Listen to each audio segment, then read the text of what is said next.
जरंडीच्या प्राथमिक आरोग्य केंद्रात गुरुवारी एकाच दिवसात 16 महिलांवर कुटुंब कल्याण शस्त्रक्रिया करण्यात आली।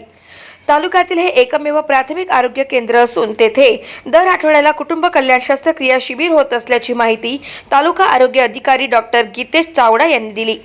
सोयगावसह 14 गावातील 16 महिलांवर गुरुवारी दुपारी 2 वाजता तालुका आरोग्य अधिकारी डॉक्टर गीतेश चावडा यांनी कुटुंब कल्याण शस्त्रक्रिया केल्या।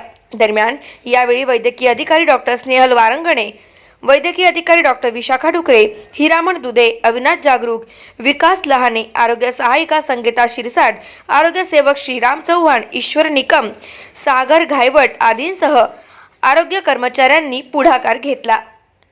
गाव माझा न्यूजकरिता विजय चौधरी, सोयगाव, छत्रपती संभाजीनगर।